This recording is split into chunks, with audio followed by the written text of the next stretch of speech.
तो last episode के and पे हमने देखा था कि मुनहाई जो थी वहां पर अपने भाई सियोक से कहते हैं कि मुझे लगता है कि तुम्हें यहाँ पर किसी दूसरे की मार्शल आर्ट्स के बारे में नहीं पूछना चाहिए क्योंकि ये फैमिली के सीक्रेट्स होते हैं और तुम यहाँ पर इस तरह से बात नहीं कर सकते। लेकिन वहाँ यंग मास्टर जो था वहाँ पर सोच रहा था कि मैंने यहाँ पर जो जाल फेंका था वो बिल्कुल सही गिरा है। मैंने जानबूझकर उस टेक्निक को यूज किया था ताकि यहाँ पर इसे पता चल सके कि मैं भी यहाँ पर हिडन ट्रूथ के साथ रिलेटेड हूँ, क्योंकि जो टेक्निक मैंने वहाँ पर यूज की थी फ्लाइंग स्वर्ड वाली वो हिडन ट्रूथ से ही निकली है। और असल में यहाँ पर देखा जाए तो हमारा सेक्टर चोनजंग सेक्टर की जो मेन टेक्निक्स हैं वो सारी की सारी डिमोनिक टेक्निक्स हैं जो कि डीमन सेक्टर से ही आई हैं। हालांकि हमारे सेक्टर की टेक्निक उसकी टेक्निक के साथ रिलेटेड है। तो इसी के साथ ही माँ हालिन उनसे कहता है कि ये मेरी एक एंसेस्ट्रल टेक्निक है जो कि काफी अर्सा पहले यहाँ पर एक ग्रेट मास्टर ने बनाई थी। एक ग्रेट मास्टर जिसके ओरिजिन के बारे में हमें नहीं पता। तो ये बात सुनने के बाद योग कहता है अच्छा तो ये बात है, इसका मतलब यह है कि ये एक बहुत ही पुरानी टेक्निक है जो तुम्हारी फैमिली को दी गई है। तो इसी के साथ योग उसे कहता है प्लीज मुझे माफ कर देना, मैंने यहाँ पर तुमसे इस बारे में बात की लेकिन प्लीज यहाँ पर तुम्हारी टेक्निक वाकई में बहुत ज्यादा अच्छी थी। और साथ ही उसे कहता है अगर मैंने यहाँ पर आउट ऑफ द लाइन बात की हो तभी मुझे माफ कर देना। तो हालिन कहता है कोई बात नहीं तुम यहाँ पर देख सकते हो। और साथ ही उसे कहता है क्यों ना हम लोग शाम के बाद यहाँ पर एक फ्रेंडली डूल रखें,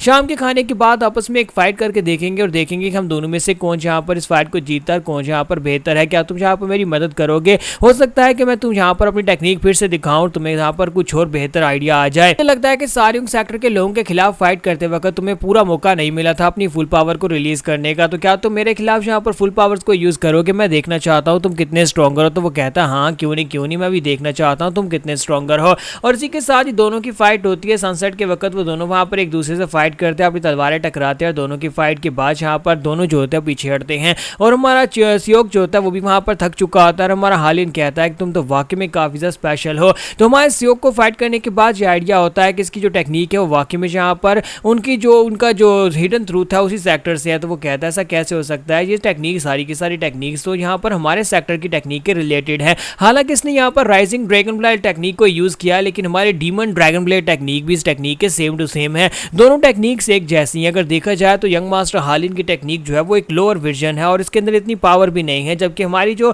ड्रैगन ब्लेड डीमन टेक्निक है वो बहुत ज़्यादा स्पेशल टेक्निक है और उसकी पावर्स भी ज़्यादा हैं। तो मुझे लगता है कि यहाँ पर इनकी टेक्निक के अंदर कोई ना कोई चेंजिंग की गई है। तो हालिन सोच रहा था मुझे लगता है कि ये लड़का भी यहाँ पर मेरी मदद करेगा। अगर मैं यहाँ पर इसके साथ अच्छे से बिहेव करूँ तो ये अपनी कोर टेक्निक मुझे दे देगा जिसकी वजह से मैं अपनी टेक्निक को, अपनी जो फैमिली की टेक्निक है उसको बेहतर बना सकता हूँ। तो रात के वक्त दिखाता है कि सियोक और मुनहाई जो होते हैं वो दोनों यहाँ पर आपस में बातें कर रहे होते हैं। तो मुनहाई उसे कहती है क्या तुम वाकई में यहाँ पर हालिन के साथ जो फाइट किया उसके बाद से अपनी टेक्निक देना चाहते हो? तो उसे कहता है कि हाँ सिस्टम में यहाँ पर पूरी तरह से श्योर, मुझे लगता है कि उसकी टेक्निक जो है वो हमारी फैमिली के, हमारी सेक्टर के रिलेटेड है, यानी कि हिडन ट्रूथ के ही रिलेटेड है। तो उसे कहते हैं लेकिन वो हिडन ट्रूथ के रिलेटेड कैसे हो सकती है क्योंकि हम लोग डिमोनिक फैक्शन से और वो लोग राइडियस फैक्शन से हैं। तो सियोक उसे कहता है कि मुझे सबके बारे में तो नहीं पता लेकिन मुझे इतना पता है कि उनकी जो राइजिंग ड्रैगन ब्लेड टेक्निक है वो पूरी तरह से डाइल्यूट कर दी गई है। उसके अंदर वो पावर नहीं है जो पावर हमारी डीमन ड्रैगन ब्लेड टेक्निक के अंदर है। मुझे लगता है कि उनकी टेक्निक को प्योर कर दिया गया है ताकि वो इतनी पावरफुल ना रहे और साथ ही यहाँ पर इसको डाइल्यूट करने का कोई मकसद भी तो हो सकता है। अगर मैं यहाँ पर उस लड़के की मदद करूँ हालिन की, तो मुझे लगता है कि वो यहाँ पर डीमन ड्रैगन ब्लेड की ट्रू पावर को अनलीश कर सकता है। तो मुनहाई उसे कहती है क्या तुम वाकई में यहाँ पर ये करना चाहते हो? क्योंकि तुम्हें देखकर लगता है कि तुम वाकई में ये करना चाहते हो, तुम यहाँ पर अपनी फैमिली की स्पेशल टेक्निक उस लड़के को देना चाहते हो। तो वो उसे कहता है हालिन ने हमारी मदद की है, अगर वो तुम्हारी मदद नहीं करता तो तुम अभी यहाँ पर अपने पांव पर खड़ी नहीं होती। हमारी कंडीशन के ठीक होने और मेरे साथ इस वक्त चलते फिरते होने की वजह भी यहाँ पर वही लड़का हालिन है और मुझे लगता है कि हमें उसकी मदद करनी चाहिए। तो मुनहाई उसे कहते तो फिर ठीक है, मैं यहाँ पर फैमिली की बेसिक टेक्निक उस लड़के के हवाले कर दूंगी क्योंकि यहाँ पर जो बेसिक टेक्निक है, जो मेन कोर टेक्निक है वो यहाँ पर मुनहाई के पास है। तो सियोक उसे कहता है क्या वाकई में सिस्टर तुम ऐसा करोगी? तो वो कहती है हाँ क्यों नहीं, मैं वाकई में ऐसा करने को तैयार हूँ। वैसे भी यहाँ पर हिडन ट्रूथ तो पहले से बुरी तरह से टूट चुका है, हिडन ट्रूथ दोबारा से नहीं बनने वाला। तो कम से कम हम लोग यहाँ पर किसी और की मदद कर सकते हैं, हम लोग यहाँ पर अपने सेक्टर को दोबारा से रिवाइव करने के बारे में सोच सकते हैं। तो इसी के साथ अगले दिन का सीन दिखाया जाता है। सफर कंटिन्यू होता है, रास्ते में वो लोग एक झरने के पास रुकते हैं। तो वहाँ पर झरने के पास हमारा हालिन खड़ा होता है। इसी के साथ ही मुनहाई उसके पास आते हैं और उसे कहती है कि यंग लॉर्ड क्या मैं तुम्हारे साथ थोड़ी देर बात कर सकती हूँ? तो उसे कहता है लेडी मुनहाई क्या तुम्हें यहाँ पर मुझसे कुछ चाहिए, तुम यहाँ पर क्या कर रही हो? तो उसे कहती है कि मैं बस यहाँ पर तुमसे बात करना चाहती हूँ, तुमने मेरे भाई के साथ जो कुछ भी किया वो बहुत ज़्यादा अच्छा था, तुमने हमारे साथ इतना ज़्यादा अच्छा किया और हम लोग यहाँ पर तुम्हारे एहसान का बदला चुकाना चाहते हैं। तो हालिन उसे कहता है कि मैंने यहाँ पर एहसान का बदला लेने के लिए ऐसा वैसा तुम्हारे साथ कुछ भी नहीं किया, मैं तो बस यहाँ पर जो कुछ भी कर रहा था बस ये समझ कर रहा था कि वो ठीक है। तो इसी के साथ मुनहाई उसे कहती है कि नहीं, हम लोग अगर यहाँ पर कोई फेवर लेते हैं तो उस फेवर को वापस भी करना चाहिए, इसी वजह से हम तुम्हें यहाँ पर वो फेवर वापस करना चाहते हैं। हमारी फैमिली की मेन टेक्निक मैं तुम्हें देना चाहती हूँ मेरे ब्रदर ब्रदर ने यहाँ पर मुझसे कहा कि वो तुम्हारी मेन फैमिली की technique rising dragon blade technique को बेहतर बनाने के लिए अपनी टेक्निक तुम्हें देना चाहता है ताकि तुम अपनी टेक्निक को बेहतर बना सको। तो हालिन कहता है क्या वाकई में तुम यहाँ पर अपनी फैमिली के सीक्रेट मुझे देना चाहती हो, लेकिन मैं यहाँ पर ये टेक्निक नहीं ले सकता, ये तुम्हारी फैमिली की टेक्निक है। तो उसका हाथ पकड़ते हैं और उसे कहते हैं कि मेरी बात सुनो, तुम्हें ये करना ही होगा, तुम्हें यहाँ पर करना होगा। सियोक जो है काफी ज्यादा परेशान है और उसके दिल के ऊपर एक बोझ है। तुम्हारे इस कर्ज की वजह से हम लोग यहाँ पर कितने अरसे तक तुम्हारे एहसान के तले दबे रहेंगे, इसी वजह से वो चाहता है कि अपनी टेक्निक तुम्हें दे दी जाए। तो हालिन उसे कहता है कि तुमने यहाँ पर मेरा हाथ पकड़ रखा है। तो वो उसका हाथ छोड़ते हुए शर्माना शुरू कर देती है। तो हालिन उसे कहता है अच्छा ठीक है, तुम्हें यहाँ पर शर्माने की जरूरत नहीं है, अगर तुम यहाँ पर एहसान का बदला चुकाने के लिए सब कुछ कर रही हो तो फिर ठीक है, मुझे इस बात से कोई दिक्कत नहीं है, ठीक है तुम अपनी टेक्निक मुझे दे सकती हो। तो इसी के साथ मुनहाई जो होती है अपनी टेक्निक उसे दे देती है। जबकि दूसरी तरफ हमारी मास्टर मो को दिखाते हैं कि मास्टर मो जो होती है वो साइड के ऊपर खड़ी है, सब कुछ देख रही होती है। और दूसरी तरफ दिखाते हैं कि सियोक और दोनों वूक ब्रदर्स जो होते हैं वहां पर बैठे पी का टल्ली हो रहे होते हैं। इसी तरह इनका सफर आगे कंटिन्यू रहता है और ये सभी लोग यहाँ पर से बहुत ही जल्दी उस जगह पर पहुंचने वाले हैं जहां पर इन्हें जाना है।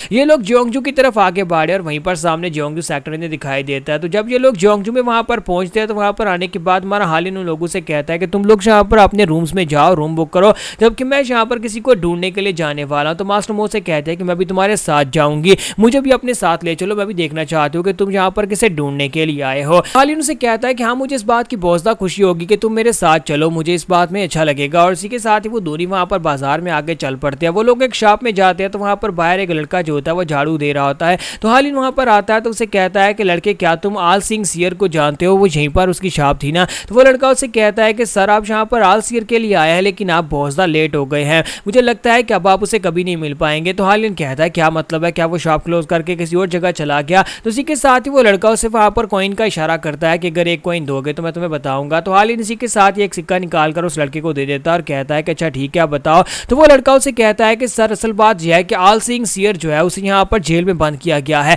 सैंगवॉन क्लैन के मास्टर ने उसे यहाँ पर जेल में बंद कर रखा और कल सुबह उसे यहाँ पर फांसी दे दी जाएगी, उसे मार दिया जाएगा। हालिन हैरान हो जाता है और कहता है ऐसा कैसे हो सकता है। आलसियर एल्डर जो है वो एक बहुत ही पावरफुल एल्डर है जो कि यहाँ पर किसी की भविष्यवाणी कर सकता है और किसी के बारे में कुछ भी बता सकता है, यहाँ तक कि वो बुरी आत्माओं को भी भगाने में बहुत ज्यादा माहिर है। फिर वो ऐसा कैसे हो गया, उसे क्यों जेल बंद किया गया। तो वो लड़का उसे कहता है कि सैंगवॉन सेक्टर के मास्टर की बेटी है वो बीमार हो गई थी, इसी वजह से उसे बुलाया गया था, आलसियर एल्डर को बुलाया गया उसको ठीक करने के लिए, लेकिन वो उसको ठीक नहीं कर पाया। और उनको लगता है यानी सैंगवॉन सेक्टर के मास्टर को लगता है कि सब कुछ आलसियर एल्डर की वजह से हुआ है। उसने कहा था कि सैंगवॉन सेक्टर जो है बहुत ज्यादा तरक्की करने वाला है, लेकिन उनकी बेटी बीमार पड़ गई है जिसकी वजह से उन्होंने यहाँ पर उसको पकड़ लिया और कहा कि तुम एक नकली सियर और इसी वजह से कल सुबह से सजाए मौत दी जाने वाली है। तो यहाँ पर हम लोग अपनी एपिसोड 31 का एंड करेंगे और नेक्स्ट एपिसोड में देखेंगे क्या हमारा हालिन इस आलसियर सियर को बचा पाएगा या फिर नहीं।